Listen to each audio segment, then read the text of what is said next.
Thank you. Yeah, thanks. Wow. You have a good highlight there. Hi. Everybody having fun? Oh yeah. Oh yeah. It's the first time we've ever been to this. We have no idea what the format is, so you guys set the pace, whatever you want to ask, just pop it out and let's hear it. Nobody has no questions? Well, anybody want to ask us anything? go ahead. No, stand up. You have to listen to him. Yeah. We met last night, I don't remember. What made this be your first conference to come to, and I guess, yeah, what made this be your first conference to come to and not go to any others in the past? I'll tell you why. I work in the film business as a professional stuntman and as an actor. And I've stayed busy over the years, and as the hair's gotten whiter, the business has slowed down. So I was told about this, and this is one of the finest producers of this type of show that there is. And because of his production and the way he handles it, I accepted it. And we're glad you did. So am I. Mr. White, what happened to the masses in the film? Did you did you get to keep any props from the film, or either one of you still have anything that? Do you? I gave the original mask, and I gave the original rubber mask that went over my head to my next door neighbor the day after I finished the picture. As far as I know, he probably tore it up. He was about 11 years old. If he was a kid appreciative of horror, 11 years old, that's like gold. I've got a little story I'll tell you since nobody's asking questions. I made a picture called Starman. And we were in Tennessee at a roadhouse where we're shooting a scene. And Jeff Bridges and I were sitting out in chairs. There were a bunch of newspaper reporters talking to us. And I don't feel good sitting down when you stand up so I can see the rest of it. And they were asking questions about the show we had just finished, which was a picture called Against All Odds. And they called him for a shot. And he said, well, talk to Ted. He just got through doing a picture. Well, I take this shot. So the reporters came over to me and they said, what did you just finish? And I said, a thing called Friday the 13th. They said, Friday the 13th? I said, yeah. I said, what'd you do? I said, I was just a guy called Jason. Well, they put it in the afternoon paper. The next day we came out to work at 5 o'clock in the afternoon. There were over 300 cars in the parking lot jammed. And I said, boy, you're going to be signing all night long, Jeff. We pulled up and they said, where the hell is Jason? So I thought maybe you'd get a kick out of it.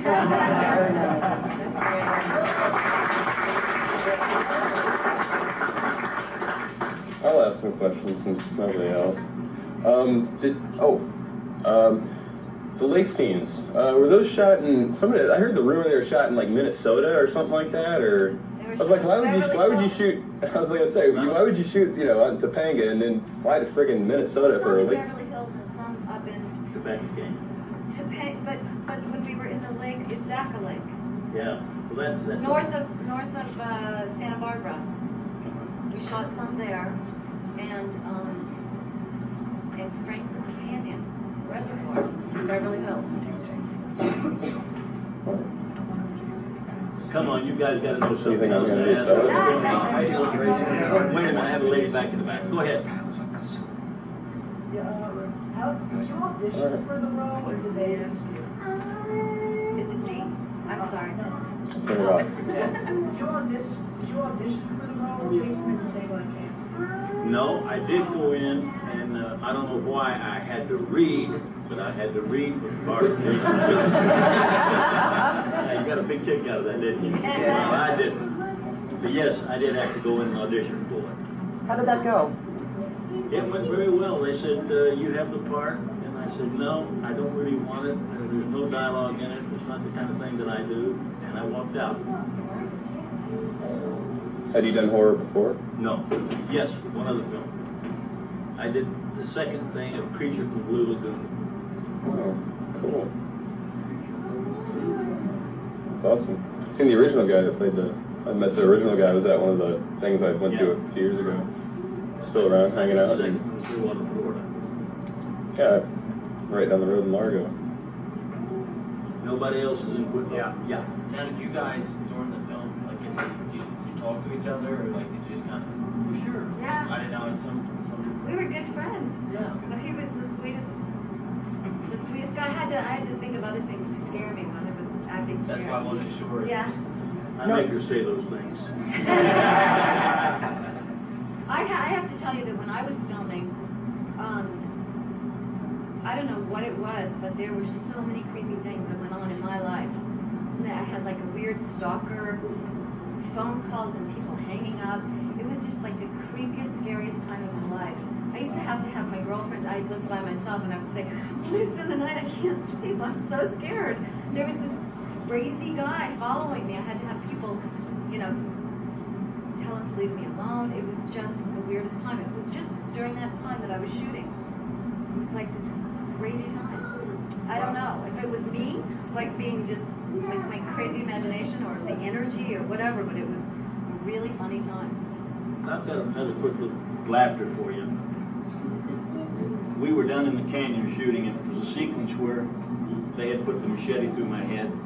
And of course, I had the mask on, and the rubber mask on, and big cut through the head, and the blood all over me. And we broke for about 35, 40 minutes, and I'm going to give you the geographical location of this. The canyon was up here, and then where we were shooting was down below, so there was no place to park but on the side of the road on the canyon. And all our honey wagons and dressing rooms and everything is parked up there. So people in Los Angeles, when they see these cars and these honey wagons parked, they know a movie's being made. I mean, they're very wise to that. So a couple of black guys pulled up and parked. And they're looking down in, and I had no idea who was in the car. I was walking up, and I walked up around, and just as I got in front of their car, the one guy driving was like, hey bro, what's going on? You forget you've got this stuff on. And I said, no, we're just making, he said, Jesus Christ. And they said,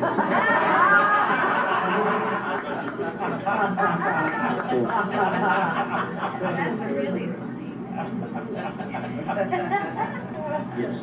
Did you guys actually go to see your movie in a theater with an audience, and can you tell us about what it was like when it was released the first week and how popular it was?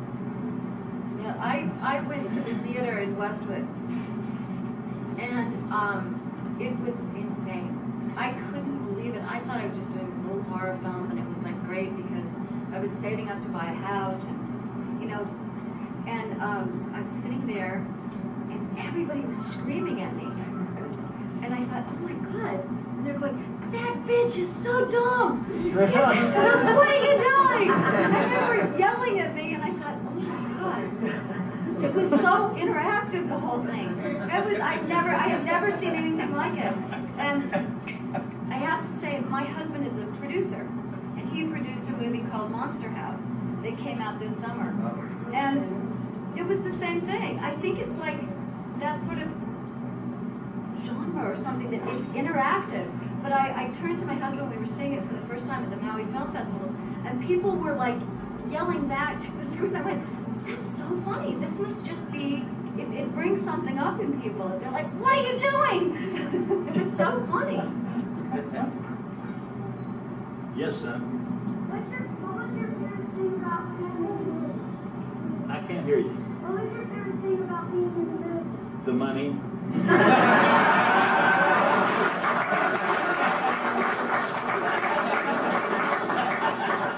No, really my favorite thing about being in the movie, being able to work with this lovely lady, Aww. and the rest of the kids we worked with, and I must say they were all kids. They were all very, very young. How old were you? Oh, I was young. But they were all very young kids. Everybody was so nice. Just breaking into the business. I don't know whether you guys ever heard the other story about in the lake, and it was in January, and we had a girl in there that was probably, I don't know, she could have been more than 18 or 19 years old, and the water was very, very cold. And in production, time means money. she said, please, I've got to get out of the water. And the director said, no, I'm going to get the next shot, wait. And she said, well, I'm freezing to death, please let me out. He said, no, we're going to get this next shot. And I intervened and I said, either let her out or I'm going to walk. That's it. I'll just quit right now. And they did let her out of the lake. I was not totally happy with the director, I'm sure you were, but I wasn't. I didn't like the way they were treating him. And like I said, money is, you know, it's everything in the motion picture business. And you're wasting money when you're wasting time. But that was one of the many things that I felt bad about. Those young kids were really not treated well. They took advantage of them because of their age and lack of experience in the film business. Yeah. It was definitely miserable, huh? I mean, the conditions were miserable. It was freezing cold, shooting all night, and having to, well, for me, especially, just having to be wet. You had to be wet too. I was wet. And they would come and they would wet us down. And to this day, if somebody throws cold water at me, I want to smack them so hard. It's just like, I have that emotional recall of just like, okay, let me just, give me a second. Okay, and they'd shower us down. It was like maybe 30 degrees in that canyon in December, in the middle of the night, and having to just stay drenched. It was really pretty miserable. Come on, let me see a show of hands. You guys got some other questions? We're sitting up here like a couple of idiots. Ted, why was your name not in the credits list at the end? Mancuso Jr. was the executive producer. I had played a lot of golf with him. A very young guy. And when the show was over with, he said, Ted, how do you want your credit? How do you want your name listed for credit? And I said, I don't want them listed for credits. I don't want to be associated with this film. Oh, you were mad about it, Jim. I'm still upset about the way that the kids were being treated and what have you. A little did I know that I'd be sitting here 20 some odd years later telling you guys, boy, it was a hell of a film and I made a lot of money. But that was the reason. Yes, son. I can't hear you. Is that fun working with Corey Dawson? Oh, yeah. Yeah. He was really sweet. I took him trick-or-treating. The first night that we started was Halloween. And we were out of Los Angeles, so I said, I'll take you trick-or-treating. And it was really fun going to this really crazy little town that we were in. He was a nice boy. Not too nice to me. Not too nice to me. Well, hell, you weren't the one on the floor getting beat by him. And he doesn't know what the motion picture business is, in order not to really actually put the thing right on you, but go beside you on a sandbag or something. He was whacking me. And the little rat, if I could have got my hand on it, choked me, but his mother. You were always so sweet to me, though. Whenever we had to do anything physical, you'd work with me. You were Can so you nice. imagine why? Take a look at that face. Oh, you were so Oh, sweet. man. I You're was so single then, sweet. too. So sweet. Yeah. Any funny Crispin Glover stories? I can't hear you. Any funny Crispin Glover stories? Crispin Glover? Crispin Glover stories. McFly. Yeah, Crispin Glover, remember? He was one of the kids. And he's really sweet. Oh, he got the corkscrew, yeah. Oh, yeah. No, he was basically just like that in life. That's sort of it. Yes. How do you feel about like the fans, like how they all, like you said, 25 years or so later, all come back out and like the appreciation we show you, and you know, kind of first conventions. Like, Let me does say it shock you this. that there's such a fan base still to this day? Let me say this. I have never, ever been as so completely surprised as I have been by you people. I've never been treated with such dignity and with such great response. And I want to tell you once and for all, and I've been in a lot of shows and been around the country a long, long time. I appreciated to no end, and had I have known that this genre consisted of you type of fans, I would have been coming to them a long time ago, and I mean that sincerely. I second that.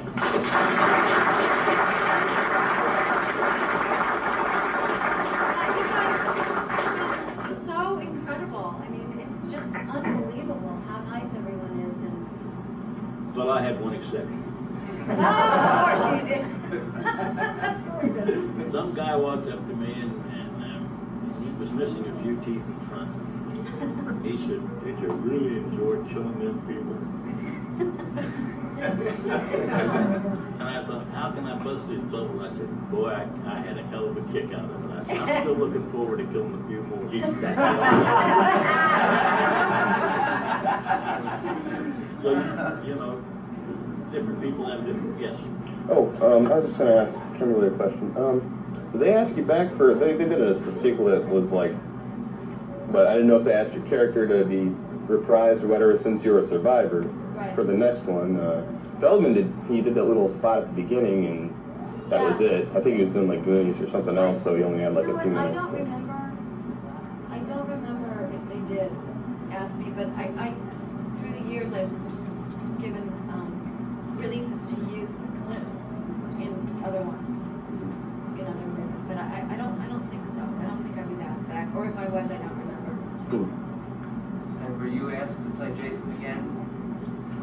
No, I'm afraid not. After I refused to put my name on the credits, that became a very sore point with our producer. He never really forgave me for that.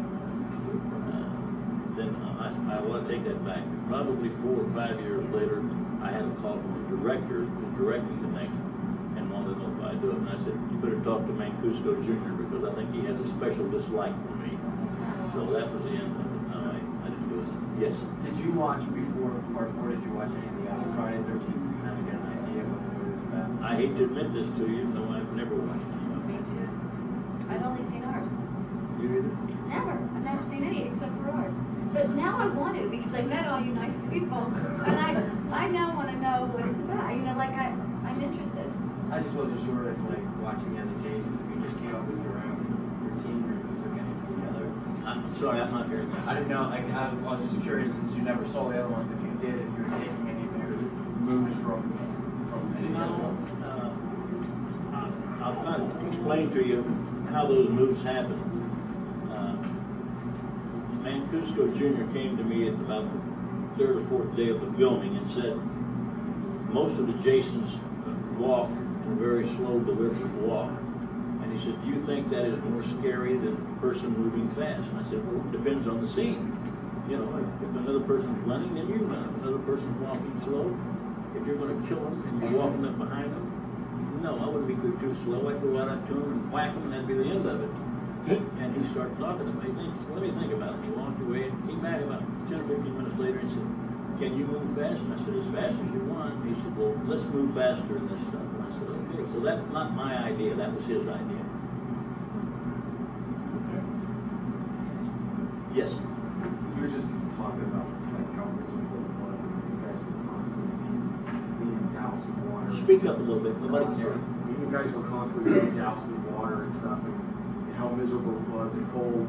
And like was a lot of that, like especially your character, was a lot of that because you were miserable, you know, when you were screaming and crying and trying to run from him and Oh, I see what you're saying. yeah.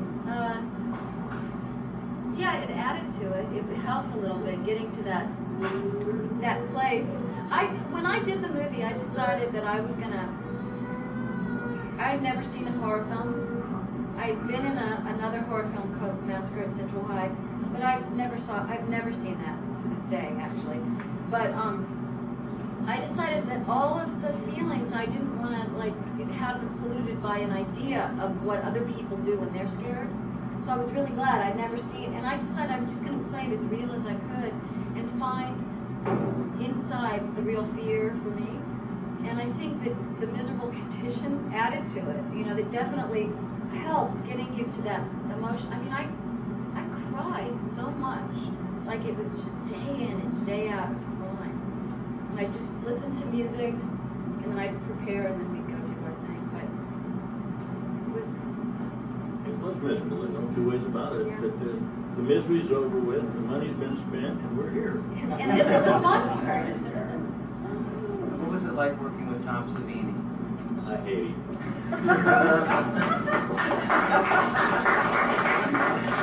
I don't really hate him, but you know, when you sat in the makeup chair for 4.5 hours, you've got pounds of glue on you and the fake eyes and all that makeup that I had on.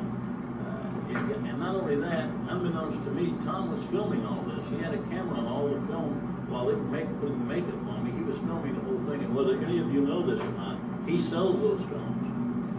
They're for sale. But no, Tom's a nice guy, and he's a very talented guy. But after 4.5 hours, days and days of that, I got to where I disliked him immensely. The scene in the water where I was the person in the raft. How long did that take to get to be in the water? You're taxing an old man's memory right now. Let me think. I remember when we put her in the raft, and well, there was more to it than just putting her in the raft. Because the guy was swimming out to it. All of you familiar with that scene? So we did all that first. I think, didn't you ask me a question about after she was stabbed, did she start, the raft kept floating? Somebody asked me that question. And all I, was it you? I think it, yeah. Okay. All I can tell you was it was rubber and fake, so, you know, I don't know why it kept floating. I in my apartment, all I did was... Deflation proof. Deflation proof. But I think the whole scene, that whole piece, was probably around an hour and a half to shoot. Did you have to stay in the water the majority of that time? Yes. Probably pretty cold too, huh? It was cold. It was very cold. Let me tell you something. Motion picture business is not all glamour by any means. This lady can tell you. I've been on some locations. I was in Africa on a picture called Atari with John Wayne. We were there for 7.5 months. It was the most 7.5 miserable months I've ever spent. I mean, the heat was unbearable. The conditions were unbearable. We were sleeping in tents on Serengeti. It was just a tough picture to do.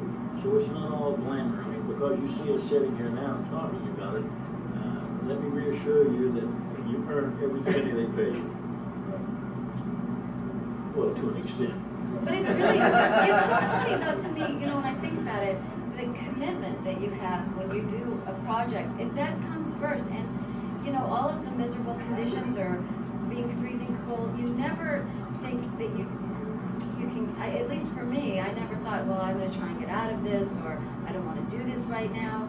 That was never an option. You just, like, you bite the bullet and you do what you have to do, and you want it to be the best that it can be. And you were like that, and I was like that. We were both just like, okay, we're powering through. We're doing it, you know. And you do what you want, and I mean, you do as best as you can in the situation. Ladies, there's a lot of ladies out here. None of you are asking Kimberly anything at all. We got some. You're not a lady. Put your hand down. Go ahead. I'm sorry.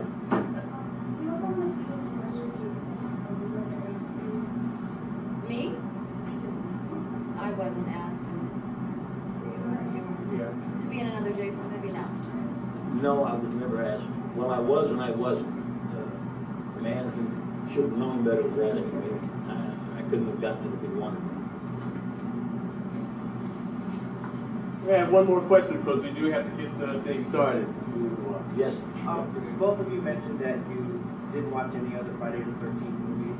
Well, now that you're downstairs in that room with all of the other Friday the 13th stars, have you had a chance to share your experiences with them, meet the other actors, meet the other Jasons, and what are they like?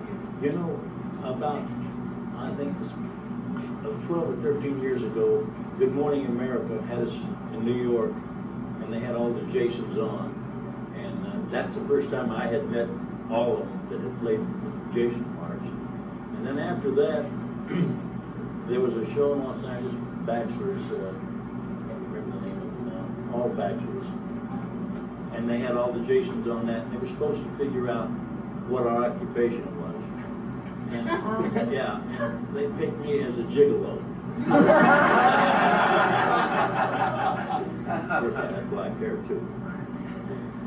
Now, does that answer your question? Yes. Okay. Well, thank you very much.